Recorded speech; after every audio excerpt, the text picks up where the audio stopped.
Hi everyone, it's Leanne Penney, independent consultant and executive director with EPICURE, and today we're talking cheesecake. It's one of my all-time favorite desserts.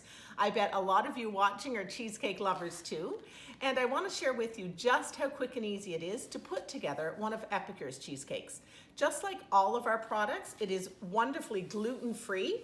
And I'm going to have some great little tips and tricks for you as well on how to bake that and continue to look after the gluten-free aspect of your cheesecake. So what I've done here is I've done a couple of preliminary steps for us.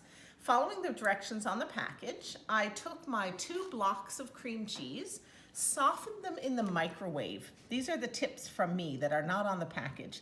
I softened the 2 blocks of cream cheese in the microwave for about 30 to 40 seconds, just so that I can poke them in the center with my impeccably clean finger and they will easily indent. Then I whip them up with my electric mixer. So a little tip, again with your electric mixer, start on low and get everything incorporated and broken up, and then increase the speed. If you increase the speed too quickly, it's going to be flying right out of your bowl and making a big mess. So as much as I love cooking and I love eating cheesecake, I don't like cleaning my kitchen. So those are some great ideas to keep things nice and tidy. So again, following the directions on our package, we are going to add our cheesecake mix right into our cream cheese base here. So in this package is all the sweetener and all the flavoring you need for a full 12-inch cheesecake. And we are going to shape it up a little differently today. You can do your classic full cheesecake. You can use a crumb crust if you like. If you can't find gluten-free crumbs, you can buy gluten-free cookies and whiz them in your blender or food processor. I like to take the easy road and buy pre-made if I can. Or you can buy pre-made graham wafer pie crusts. They usually come 2 to a package. And this recipe prepared will fill both those pie crusts. So if you're looking for a dessert for a special occasion that can potentially feed 12 to 16 people, this is a fantastic option at a super price point. So we are going to go back to our electric mixer and mix in the cheesecake base into the cream cheese. And then again, following the directions on the package, I'm going to add the eggs one at a time. And this is a pretty critical point for a cheesecake. As you can see, there's not a lot of ingredients, so it's a pretty simple recipe. But your best texture in your cheesecake will be when you incorporate the eggs one at a time and not overbeat your cheesecake. You just simply want to run your mixer around your bowl 2 or 3 times until that 1 egg is blended in. You don't need to whip it. So again, we're tapping it on the countertop, not on the bowl, because when you tap on the edge of a bowl, you get little eggshell shards potentially in your mix. So if you tap it on the counter, you'll see where there's a clean split and an indentation. So you simply pop your fingers into the indentation and gently pull your shell apart. And everything's there ready to go.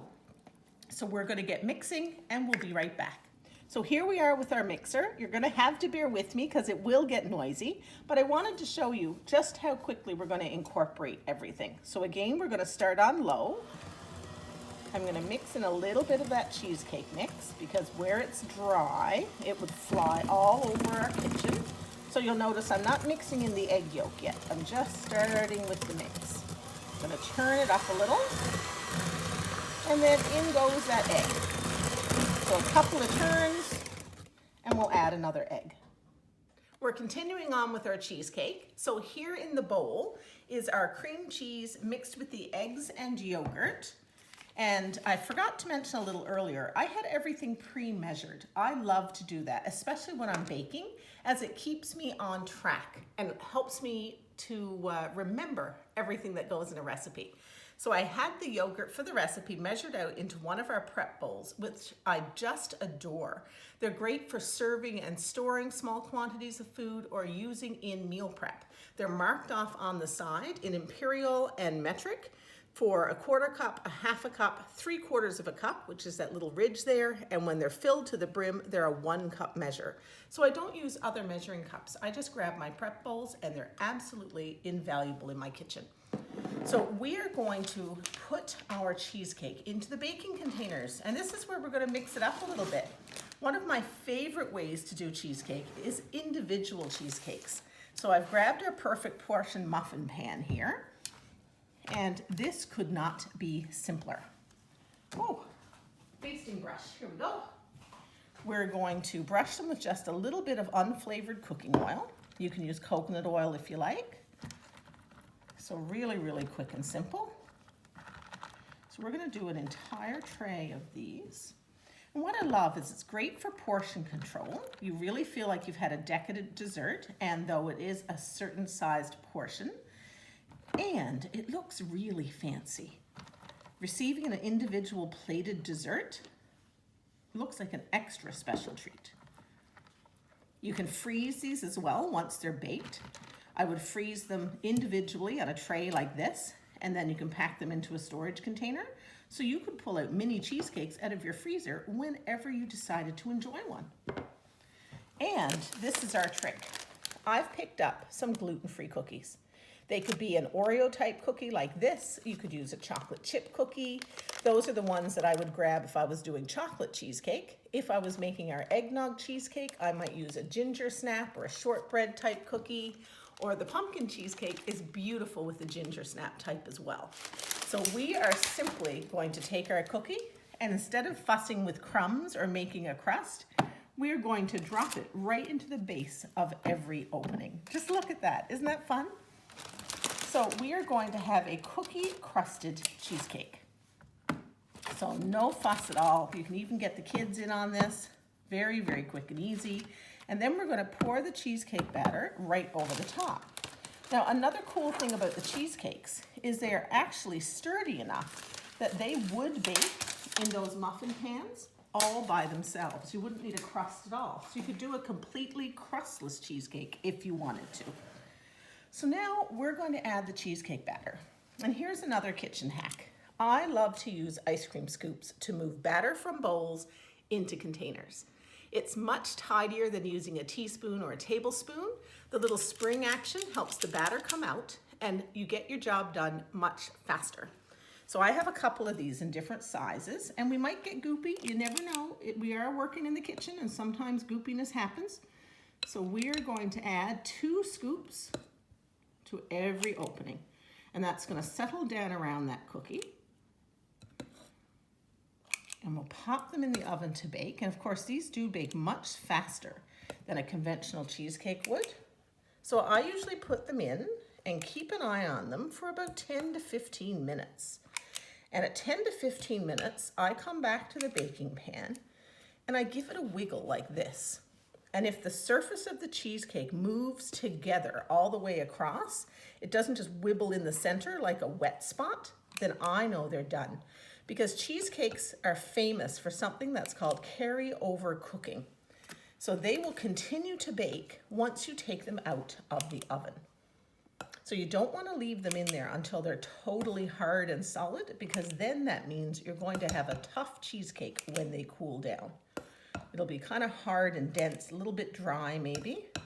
When you're making smaller ones, you do run that risk of making them dry if you do over-bake them. Oops, see, little goop happens.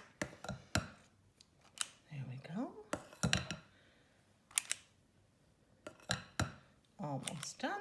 And then I'm going to show you another way to bake cheesecake if you're looking for little cheesecake bites. And this is even more attention to portion control. And we're going to use our perfect portion pan. And I'm a huge fan of using my perfect Petites pan. That was a lot of peas. So we're going to slide those to the side, bring over our perfect Petites pan, and these make gorgeous little cheesecake bites. So it's the perfect 2-bite of cheesecake. So when you're serving them again, looking at portion control, you could serve 1 per person on a little buffet. People can do a grab and go for a dessert. You could do 2 on a plate. And again, these freeze wonderfully. If you like a crust on your cheesecake, I find the eggnog or the pumpkin ones are great with half of a graham wafer. Put in the bottom of these. You take a graham wafer, cut it in half with a serrated steak knife, and then just drop it down into the opening. And that half a graham wafer fits in there perfectly. And though, when I'm using the Petites, I really tend to do them empty and just do cheesecake, no crust of any kind.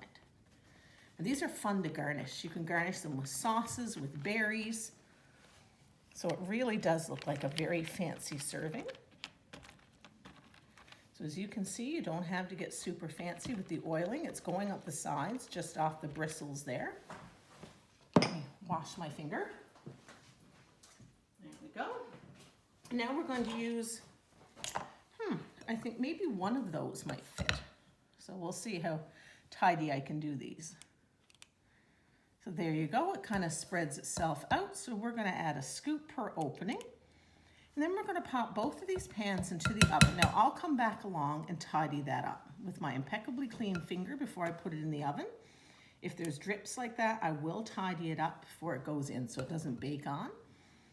So we're gonna fill our Petites pan, pop it into the oven, and we'll be right back. And though, another thing I'm gonna do before we go and leave you is I'm going to take just an inexpensive little metal pan, fill it with water, and I'm going to put that in the bottom rack of the oven. And what this is going to do is add moisture to the oven. And it's going to keep our cheesecake wonderfully moist while it bakes. And if we were using a large cheesecake pan, it would actually help prevent it from cracking. It's the extra moisture that's your secret weapon for that. So we're going to bake these up and show you what we have. Our perfect petite pan and our perfect portion muffin pan full of cheesecake are both in the oven, and I did have a little batter left over. So I just grabbed a cute little ceramic baking dish from my cupboard, brushed it with oil, and we're gonna pop the rest of the batter into there. And it'll make sort of a little mini cheesecake. So you don't have to throw out that batter. You can bake up every last piece of it. Welcome back to our little chocolate lovers extravaganza. We've been shining the spotlight on our scrumptious gluten-free brownies, our homemade cheesecake, and we featured the chocolate cheesecake, and our fudge sauce. So we're gonna garnish up a few and show you just how easy it is to serve.